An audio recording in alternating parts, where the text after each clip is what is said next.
We could talk about growing population. The resources are limited. Your input costs are all so much higher.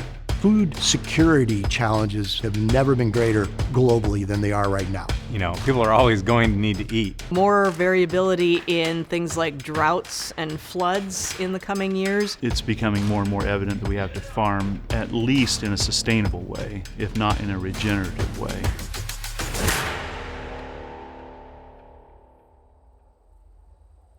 Not many farmers and manufacturers will think of themselves as an innovator. But to me, they are the innovators. And you're solving these core problems of humanity that have always existed and I think always will, but I think we're going to be solving them in some really new ways. Being more efficient at how you produce agricultural product and manufacturing product. And so digital technology is going to play a big role in achieving that goal.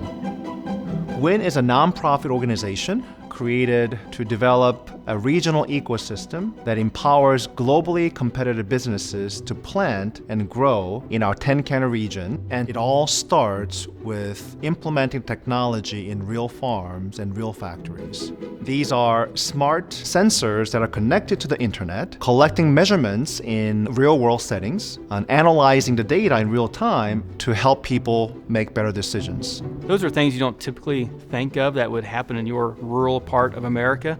Data analytics is at the forefront of everything that's going to be driving efficiencies, productivity, quality of life. Computers and automation, sensoring technology are going to be a part of just about everything we do in our lives. But technology is evolving very, very fast. If there's 5 or 6 competitors in the space, how do you choose the right one? They've got to go through perhaps multiple failures before we get to a feasible solution. By WHIN taking a hard look at these companies, it takes away some of the risk of spending a lot of money on something that's not proven. And when we can have an organization like WHIN help us crunch down that speed of adoption, that's pretty important. One of the nice parts about WHIN is the fact that it's actually a several county-sized laboratory. So WHIN is building our region as a very large-scale living lab where all the major stakeholders in our region have aligned incentives to participate. They're able to connect you across a larger area. They are connecting us with the farmers, they are connecting us with different companies, different partners. These major stakeholders are mainly the farmers and manufacturers in our region, tech companies, and the researchers and educators at Purdue and Ivy Tech. So we're bringing the customer to the tech provider. The WHIN Living Lab accelerates the adoption of technologies by local farmers and manufacturers, and also advancing research and education from real usage of these technologies so they can help develop next-generation products and train the skilled workforce needed in this region. For students who wanted to go into this field, they don't have to travel outside of this area. So these students are actually going to stay and work here. All of those data science principles get brought into the classroom and applied in a very practical way that takes the abstract idea of climate change out of the realm of something that's global to something that's observable within their local community. WHIN serves a great purpose in terms of being a connector for all of us. And we're developing our region into a global epicenter of IoT in agriculture and manufacturing.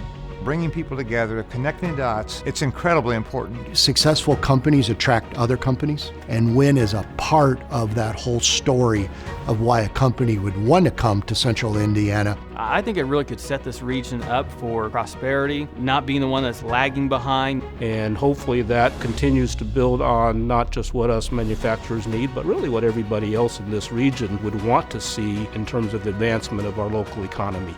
So without progressive farmers and manufacturers, this ecosystem doesn't exist. I think the implications are significant from a global standpoint. And we can become that region, just like Silicon Valley did, to really charge how this emerging technology that is transforming virtually all industry sectors impacts globally. WHIN's work is impactful for the region, it's impactful for the state, it's impactful for the country, but frankly, for the world.